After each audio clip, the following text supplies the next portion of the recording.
Bonjour, c'est Philippe de Web pour vous, bienvenue sur ma chaîne. Aujourd'hui, dans cette vidéo, nous allons voir les 3 grandes familles d'outils que j'utilise. Pensez à liker cette vidéo et à vous abonner à ma chaîne.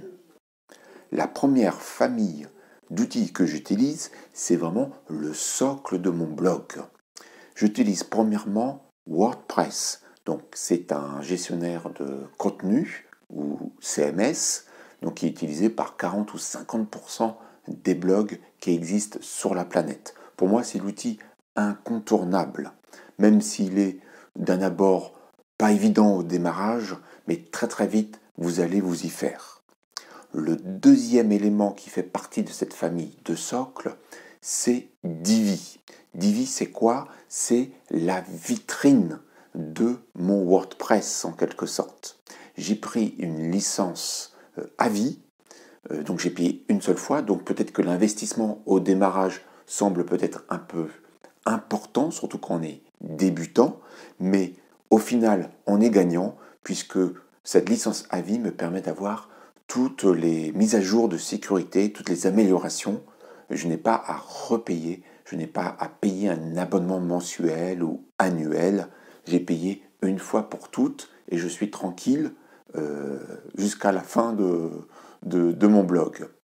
Le troisième outil que j'utilise et qui fait une fois de plus partie du socle de mon blog, c'est System.io. Il me sert à gérer toute la partie marketing, la liste email, la gestion des contacts, la gestion des pop-up et des formulaires qui s'affichent sur mon blog pour capturer les emails. Il me sert pour les tunnels de vente. Il me sert pour aller chercher des produits en affiliation. J'ai déjà fait des vidéos sur le sujet. Je vous les mets en information au-dessus. La seconde grande famille d'outils que j'utilise, ce sont bien sûr les extensions WordPress. Donc WordPress, c'est votre socle et vous pouvez y adjoindre, y ajouter en fait des applications, des extensions qui vous rendent service ou qui vous apportent des fonctionnalités qui ne sont ni dans votre WordPress, ni dans votre thème, en l'occurrence, dans mon cas, Divi.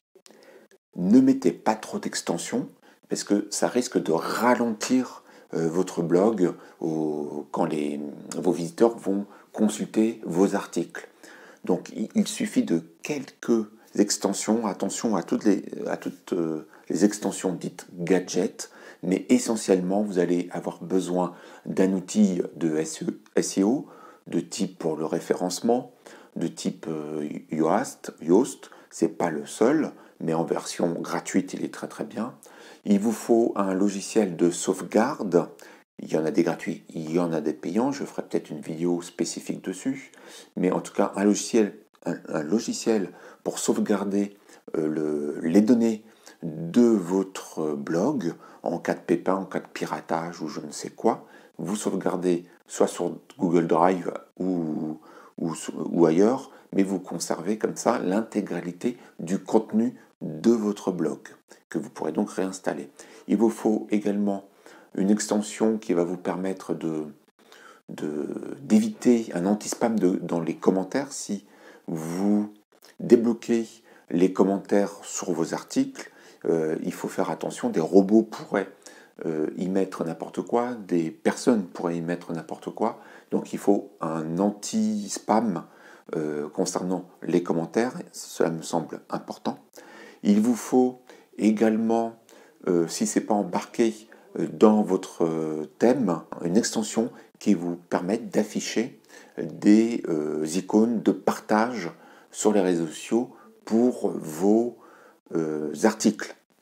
Ça permet à vos lecteurs, quand ils sont intéressés par l'un de vos articles, de le partager sur Facebook, sur Pinterest, sur Telegram, sur WhatsApp, via Messenger, etc., etc. Il faut également une extension qui va gérer le cache de votre blog. Ça permet en fait d'accélérer le téléchargement de vos pages quand il y a des visiteurs qui le consultent.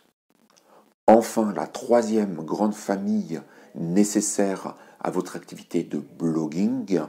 Ce sont des outils, donc pas directement sur votre blog, mais des outils qui vous permettent de vous faciliter la vie pour gérer vos réseaux sociaux. Donc, par exemple, j'utilise Tailwind pour Pinterest, j'utilise Lighter pour mon nouveau compte Instagram. Je vous mets d'ailleurs le lien en dessous.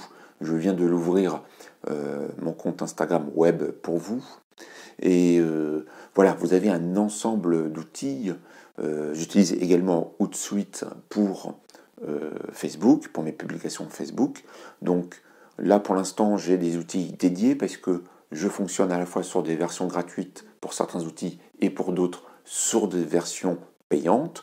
Commencez peut-être par des versions gratuites pour ensuite passer sur des versions payantes pour accéder à des services supplémentaires ou à un plus grand nombre de publications.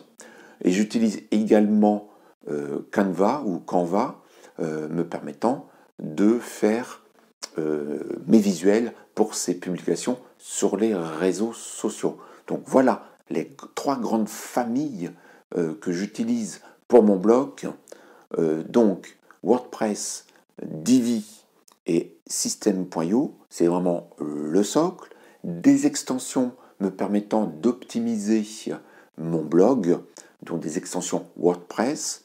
Et enfin, des outils parallèles pour gérer les réseaux sociaux et pour gérer mes visuels. Donc, une fois de plus, pour les visuels, c'est Canva. Dites-moi en commentaire quels outils vous utilisez pour votre blog en version gratuite ou en version payante. Mettez vraiment le nom de l'outil et à quoi il correspond afin d'enrichir cette connaissance. Si vous avez un outil vraiment qui est sympa à utiliser, partagez-le avec la communauté web pour vous. Je vous remercie et je vous dis à bientôt. Ciao!